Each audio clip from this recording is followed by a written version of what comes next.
Hello students ਅੱਜ ਆਪਾਂ +2 class ਦਾ on giving advice this is the 5th lesson of first book on giving advice ਆਪਾਂ lesson ਨੂੰ ਪਹਿਲਾਂ ਇਹਦੀ ਸਮਰੀ ਦੱਸ ਰਹੇ ਹਾਂ ਅਤੇ ਇਸ ਤੋਂ ਬਾਅਦ then I will read the lesson. ਇਸ ਤੋਂ ਬਾਅਦ ਮੈਂ ਬੇਟਾ ਲੈਸਨ ਰੀਡ ਕਰੂੰਗਾ ਅਤੇ ਇਸ ਤਰੀਕੇ ਨਾਲ ਬੇਟਾ ਤੁਹਾਨੂੰ ਸਮਝਾ ਰਿਹਾ ਵੀ ਤੁਹਾਨੂੰ ਪਤਾ ਲੱਗੇ। ਦੇਖੋ ਬੇਟਾ ਔਨ ਗਿਵਿੰਗ ਐਡਵਾਈਸ ਇਹਦੇ ਵਿੱਚ ਬੇਟਾ ਇਹ ਕਿਹਾ ਗਿਆ ਲੇਖਕ ਦੁਆਰਾ ਵੀ ਜਿਹੜੇ ਲੋਕ ਨੇ ਦੇ do not want to take advice from others, ਉਹ ਦੂਜਿਆਂ ਤੋਂ ਸਲਾਹ ਨਹੀਂ ਲੈਣਾ ਚਾਹੁੰਦੇ। ਨਾਲੇ ਬੇਟਾ ਜਿਹੜਾ ਸਲਾਹ ਦੇ ਰਿਹਾ ਹੁੰਦਾ ਕਈ ਵਾਰੀ ਵਿਅਕਤੀ ਉਹ ਐਂ ਸਮਝਦਾ ਹੁੰਦਾ ਹੀ ਔਰ ਸ਼ੀ ਸੁਪੀਰੀਅਰ ਦੈਨ ਹਿਮ ਔਰ ਹਰ, ਵੀ ਉਹ ਨਾਲੋਂ ਜ਼ਿਆਦਾ ਮਤਲਬ ਜ਼ਿਆਦਾ ਸਮਝਦਾਰ ਹੈ, ਸੁਪੀਰੀਅਰ ਹੈ। ਅਤੇ ਇਸ ਲਈ ਲੇਖਕ ਬੇਟਾ ਕਹਿੰਦਾ ਹੈਗਾ ਵੀ ਸਭ ਤੋਂ ਵਧੀਆ ਜਿਹੜਾ ਤਰੀਕਾ ਸਲਾਹ ਦੇਣ ਦਾ ਫੇਬਲ ਸਿੱਖਿਆਤਮਕ ਜਿਹੜੀ ਆਪਣੀ ਆਹ ਹੁੰਦੀ ਹੈ ਕਹਾਣੀ ਹੁੰਦੀ ਹੈ, ਉਹ ਸਭ ਤੋਂ ਵਧੀਆ ਤਰੀਕਾ ਹੈ। ਇਹਦੇ ਵਿੱਚ ਬੇਟਾ ਜਿਹੜੇ ਕੁਐਸਚਨ ਬਣਦੇ ਹੈ, ਥੀਮ ਬਣਦਾ ਹੈ, ਇੱਕ ਸਟੋਰੀ ਬਣਦੀ ਹੈ ਬੇਟਾ ਵਜ਼ੀਰ ਅਤੇ ਸੁਲਤਾਨ ਦੀ। ਉਹ ਯਾਨੀ ਕਿ ਜਿਹੜਾ ਵਜ਼ੀਰ ਹੈ ਸੁਲਤਾਨ ਨੂੰ ਕਹਾਣੀ ਦੇ ਰਾਹੀਂ ਉਹਨੂੰ ਜਿਹੜੇ ਗਲਤ ਕੰਮ ਕਰ ਰਿਹਾ ਹੁੰਦਾ ਉਹ ਸੁਧਾਰਨ ਦਾ ਉਹ ਕਰਦਾ ਹੈ। ਬੇਟਾ ਕੋਈ ਵੀ ਇਸ ਜਿਹੜਾ ਵੀਡੀਓ ਦਾ ਹੈ ਪੁਆਇੰਟ ਸਕਿਪ ਆਊਟ ਨਾ ਕਰਨਾ, ਠੀਕ ਹੈ ਨਾ, ਧਿਆਨ ਨਾਲ ਸੁਣਨੀ ਅਤੇ ਇਸ ਤੋਂ ਬਾਅਦ ਕੁਐਸਚਨ। ਦੇਖੋ ਬੇਟਾ ਪਹਿਲਾਂ ਦੀ ਸਮਰੀ ਜਿਹੜੀ ਮੈਂ ਪੜ੍ਹ ਰਿਹਾ ਥੋੜ੍ਹੀ ਜਿਹੀ। ਇਨ ਦਿਸ ਚੈਪਟਰ ਦਾ ਰਾਈਟਰ ਸੇਜ, ਇਸ ਚੈਪਟਰ ਵਿੱਚ ਲੇਖਕ ਦੱਸਦਾ ਹੈ ਪੀਪਲ ਰਿਸੀਵ ਐਡਵਾਈਸ ਵੈਰੀ ਅਨਵਿਲਿੰਗਲੀ, ਜਿਹੜੇ ਲੋਕ ਹੈ ਸਲਾਹ ਨੂੰ ਬਿਨਾਂ ਇੱਛਾ ਨਾਲ ਸਵੀਕਾਰ ਕਰਦੇ ਹਨ, ਅਨਵਿਲਿੰਗਲੀ ਨਾ ਚਾਹੁੰਦੇ ਹੋਏ। ਵੀ ਥਿੰਕ ਅਸੀਂ ਸੋਚਦੇ ਹਾਂ that the man who is giving us advice, ਜਿਹੜਾ ਸਾਨੂੰ ਸਲਾਹ ਦੇ ਰਿਹਾ ਹੈ considers himself superior to us, ਵੀ ਉਹ ਸਾਡੇ ਨਾਲੋਂ ਜ਼ਿਆਦਾ ਸਮਝਦਾਰ ਹੈ, ਗਿਆਨੀ ਹੈ। Therefore the art of making advice agreeable is difficult, ਇਸ ਤਰ੍ਹਾਂ ਸਲਾਹ ਦੇਣ ਦੇ ਕੰਮ ਨੂੰ ਖੁਸ਼ਗਵਾਰ ਬਣਾਉਣਾ ਬਹੁਤ ਮੁਸ਼ਕਿਲ ਹੈ। ਅਕੋਰਡਿੰਗ ਟੂ ਦਾ ਆਥਰ, ਲੇਖਕ ਦੇ ਮੁਤਾਬਕ the best way of giving advice is through the use of fable, ਸਭ ਤੋਂ ਵਧੀਆ ਤਰੀਕਾ ਕੀ ਹੈਗਾ ਫੇਬਲ ਕਹਾਣੀ। To prove his point he gives the story, ਆਪਣਾ ਪੁਆਇੰਟ ਪ੍ਰੂਵ ਕਰਨ ਦੇ ਲਈ ਉਹ ਸਟੋਰੀ ਦੱਸਦਾ ਹੈ of the Sultan Mahmud and his vizier, ਸੁਲਤਾਨ ਮਹਿਮੂਦ ਅਤੇ ਉਹਦੇ ਵਜ਼ੀਰ। ਪਤਾ ਲੱਗ ਗਿਆ ਬੇਟਾ? ਬੇਟਾ ਹੁਣ ਮੈਂ ਲੈਸਨ ਰੀਡ ਕਰ ਰਿਹਾ, listen it carefully. There is nothing which we receive with so much reluctance as advice, reluctance ਹੁੰਦੀ ਹੈ ਬੇਟਾ ਹੈਜੀਟੇਸ਼ਨ, ਕੁਝ ਵੀ ਨਹੀਂ ਹੈਗਾ ਜਿਹੜਾ ਅਸੀਂ ਪ੍ਰਾਪਤ ਕਰਦੇ ਹਾਂ ਐਡਵਾਈਸ ਉਹ ਸਾਨੂੰ ਹੈਜੀਟੇਸ਼ਨ ਮਿਲਦੀ ਹੈ, ਅਸੀਂ ਲੈਣਾ ਨਹੀਂ ਚਾਹੁੰਦੇ ਦੂਜਿਆਂ ਤੋਂ।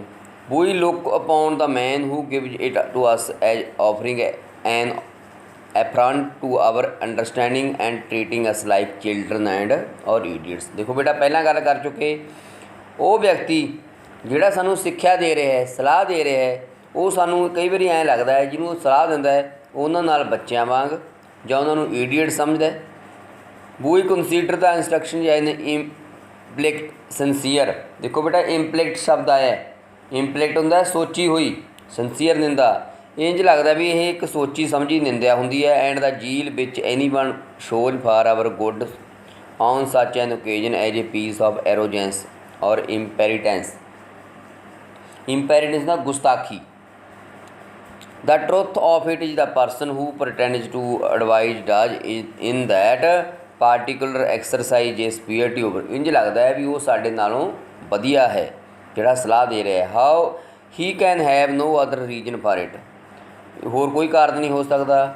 But that in comparing us with himself he thinks us defective either in our conduct or understanding, ਹੋ ਸਕਦਾ ਹੈ ਉਹ ਸਾਨੂੰ ਘਟੀਆ ਸਮਝਦਾ ਹੋਵੇ ਸਾਨੂੰ ਕੰਡਕਟ ਦੇ ਵਿੱਚ ਜਾਂ ਸਾਡੇ ਅੰਡਰਸਟੈਂਡਿੰਗ ਵਿੱਚ। For these reasons there is nothing so difficult as the art of making advice agreeable, ਬਹੁਤ ਮੁਸ਼ਕਿਲ ਹੁੰਦਾ ਹੈ ਕਿਸੇ ਦੀ ਸਲਾਹ ਮੰਨਣੀ। ਐਂਡ ਇੰਡੀਡ ਆਲ ਦਾ ਰਾਈਟਰਜ਼, ਸਾਰੇ ਰਾਈਟਰਜ਼ ਬਹੁਤ ਐਂਸੀਐਂਟ ਐਂਡ ਮਾਡਰਨ, ਪੁਰਾਣੇ ਅਤੇ ਨਵੇਂ, have distinguished themselves among one another, ਇੱਕ ਦੂਜੇ ਨੂੰ ਵੱਖ ਕਰਦੇ ਹੈ according to the perfection at which they have arrived in this art. How many devices have been made, ਕਿੰਨੀਆਂ ਡਿਵਾਈਸਿਸ ਨੇ to or of to render this bitter potion palatable, ਪਾਲਟੇਬਲ ਹੁੰਦਾ ਹੈ ਐਕਸੈਪਟੇਬਲ, ਜਿਹਨਾਂ ਨੂੰ ਮੰਨਿਆ ਜਾ ਸਕੇ। Some convey their instruction to us in the best chosen words, ਬਹੁਤ ਜਿਹੜੇ ਰਾਈਟਰ ਨੇ ਆਪਣੀ ਸਲਾਹ ਦਿੰਦੇ ਹੈ ਵਧੀਆ ਸ਼ਬਦਾਂ ਰਾਹੀਂ। ਆਦਰਜ ਇਨ ਦਾ ਮੋਸਟ ਹਾਰਮੋਨੀਅਸ ਨੰਬਰਜ਼ ਜਾਂ ਕੁਝ ਹੋਰ ਹਾਰਮੋਨੀਅਸ ਇਕਸੁਰਤਾ ਨਾਲ। ਸਮ ਇਨ ਦਾ ਪੁਆਇੰਟਸ ਆਫ ਬਿਟ, ਕੋਈ ਟੀਚਰ ਮਖੌਲ ਨਾਲ, ਬਿਟ ਨਾਲ, ਐਂਡ ਆਦਰ ਇਨ ਸ਼ਾਰਟ ਪ੍ਰਵਰਬਜ, ਕੋਈ ਪ੍ਰਵਰਬ ਮੁਹਾਵਰਿਆਂ ਦੁਆਰਾ। ਪਤਾ ਲੱਗ ਗਿਆ ਬੇਟਾ। This will appear to us, if we reflect in the first place। देखो बेटा प्रवर्ब च, but among all the different ways of giving counsel, कहना ਜਿਹੜੇ अलग अलग तरीके ने, कहना कौंसल सभा बनाने के, सलाह देने के, I think the finest and the that which please is the most universally fable. सब तो वधिया किहड़ा हैगा, वो हैगा फेबल। फेबल हुंदा सिक्ख्यात्मक कहानी। In whatsoever shape it, if we consider this way of instructing or giving advice, it excels all others because it is the least shocking and least subject to those exceptions which I have before mentioned। ਇਹ ਕਿਸੇ ਨੂੰ ਘੱਟ ਚੋਟ ਪਹੁੰਚਾਉਣ ਵਾਲਾ ਹੁੰਦਾ ਹੈ, ਨਾਲੇ ਬੰਦੇ ਕਿਸੇ ਵਿਅਕਤੀ ਨੂੰ ਬੇਟਾ ਸਹੀ ਰਾਹ ਪਾ ਆਉਂਦਾ ਹੈ, ਨਾਲੇ ਕਿਸੇ ਨੂੰ ਚੋਟ ਨਹੀਂ ਪਹੁੰਚਾਉਂਦਾ। ਇਹ ਸਭ ਤੋਂ ਵਧੀਆ ਤਰੀਕਾ ਹੈ ਕਹਾਣੀ, fable. This will appear to us if we reflect in the first place that upon the reading of a fable we are made to believe, we advise ourselves, we pursue the author for the sake of the story and consider the precepts rather as our own conclusion than his instruction। The moral institutes itself imperceptible, we are taught by surprise, become wiser and better unawares।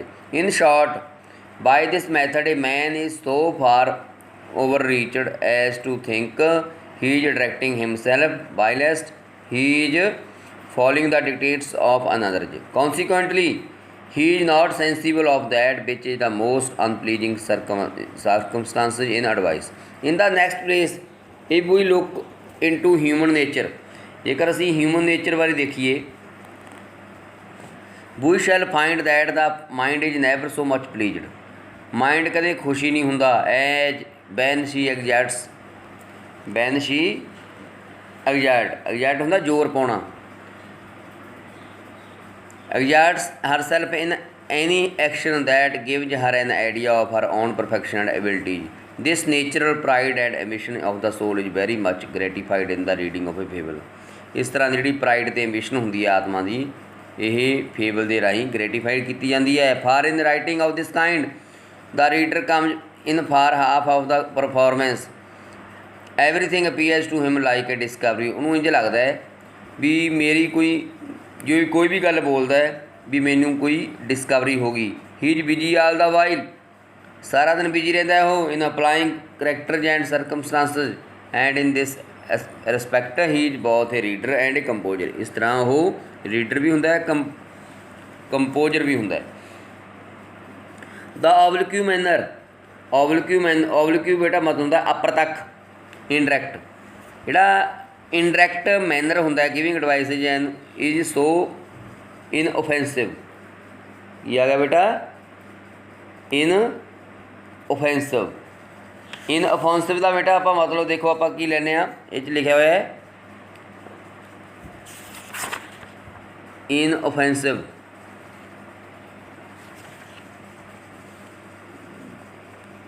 The oblique manner of giving advice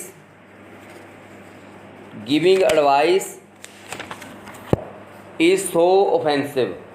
understand बेटा that if we look into ancient histories, इसका मतलब ये है जिहड़ा indirect manner है giving advice का इन्ना प्रभावशाली होंदा that if we look into ancient histories we find the wise man of old very often chose to give counsel to their king in favour. भी जिहड़ा सब तो वधिया तरीका है पुराना चलिया आ रहा है वो किसी नूं कहानी राही दसना है, फेबल राही। There is one pretty instance of the nature in a Turkish tale. तुर्की की कहानी है। We are told that the Sultan Mahmud by his perpetual wars abroad and his tyranny at home. Tyranny हुंदा है जालमपन, अत्याचार। परपेचुअल लगातार, regular. कहता अपने राज दे विच लगातार वो अत्याचार कर रहा है। He had failed his kingdom with ruin, अपने सारे राज नूं ने तबाही लियांदी पई है। And half unpeopled the Persian empire. The वजीर to this great सुल्तान, इस सुल्तान का वजीर है जिहड़ा pretended to have learned of a certain device to understand the language of birds. ਜਿਹਨੂੰ ਉਹ ਬਹਾਨਾ ਕਰ ਰਿਹਾ ਕੁਝ ਵੀ ਮੈਂ ਪੰਛੀਆਂ ਦੀ ਲੈਂਗੁਏਜ ਜਾਣਦਾ। so that there was a bird that could open his mouth but the Wazir knew what it was he said. ਵਜ਼ੀਰ ਕਹਿੰਦਾ ਮੈਨੂੰ ਪਤਾ ਹੈ ਵੀ ਕੀ ਕਹਿੰਦੇ ਨੇ। ਦੇਖੋ ਬੇਟਾ ਇਹ ਕਹਾਣੀ ਹੈ, ਇੰਪੋਰਟੈਂਟ ਕੁਐਸਚਨ ਵੀ ਆਇਆ ਹੋਇਆ ਹੈ। ਵਜ਼ੀਰ ਤੇ ਮਤਲਬ ਜਾ ਰਹੇ ਹੁੰਦੇ ਨੇ ਜੰਗਲ ਦੇ ਵਿੱਚ, ਦੋ ਉੱਲੂ ਗੱਲਾਂ ਕਰ ਰਹੇ ਨੇ।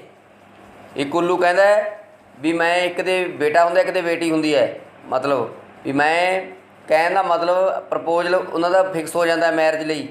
ਉਹ ਕਹਿੰਦਾ ਵੀ ਮੈਂ ਮਤਲਬ ਡੌਰੀ ਦੇ ਵਿੱਚ ਦਾਜ ਦੇ ਵਿੱਚ 500 ਪਿੰਡ ਲਊਂਗਾ। ਉਹ ਕਹਿੰਦਾ ਇਸ ਰਾਜ ਦੇ ਵਿੱਚ ਜਦੋਂ ਸੁਲਤਾਨ ਵਰਗਾ ਰਾਜਾ ਹੋਵੇ ਤਾਂ ਤੈਨੂੰ 500 ਕੀ 1000 ਪਿੰਡ ਮਿਲ ਜੂ। ਇਹ ਜਿਹੜੀ ਸਟੋਰੀ ਹੈ ਇਹ ਉਹਦੇ ਦਿਲ ਨੂੰ ਲੱਗ ਜਾਂਦੀ ਹੈ। ਉਸ ਤੋਂ ਬਾਅਦ ਸਾਰਾ ਅਤਿਆਚਾਰ ਛੱਡ ਦਿੰਦਾ। ਇਸ ਕਰਕੇ ਕਹਾਣੀ ਰਾਹੀਂ ਕਿਸੇ ਨੂੰ ਸਿੱਖਿਆ ਦੇਣਾ ਬਹੁਤ ਵਧੀਆ ਇਹ ਲੈਸਨ ਹੈ ਬੇਟਾ, ਧਿਆਨ ਨਾਲ ਲਿਸਨ ਕਰੋ। As he was one evening with the emperor, ਇੱਕ ਦਿਨ ਉਹ ਬਾਦਸ਼ਾਹ ਨਾਲ ਸੀ। In their return from hunting, ਜਦੋਂ ਸ਼ਿਕਾਰ ਤੋਂ ਵਾਪਸ ਆ ਰਹੇ ਸਨ।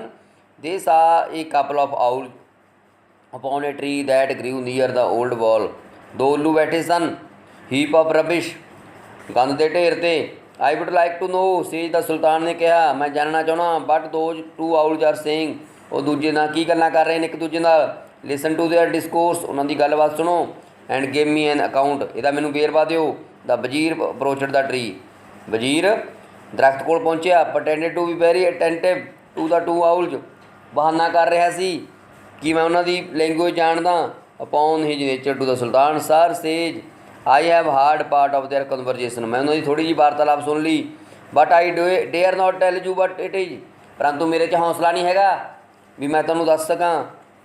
ਦਾ sultan would not be satisfied with such an answer, ਸੁਲਤਾਨ ਇਹ ਆਂਸਰ ਨਾਲ ਸਹਿਮਤ ਨਹੀਂ ਸੀ, ਸੰਤੁਸ਼ਟ ਨਹੀਂ ਸੀ। He forced him to repeat word for word everything without, ਉਹਨੇ ਕਿਹਾ ਜਿਹੜਾ ਸ਼ਬਦ ਉੱਲੂਆਂ ਨੇ ਕਿਹਾ ਇੱਕ ਦੂਜੇ ਨਾਲ ਗੱਲਬਾਤ ਕੀਤੀ ਉਹ ਮੈਨੂੰ ਸ਼ਬਦ ਸ਼ਬਦ ਦੱਸ।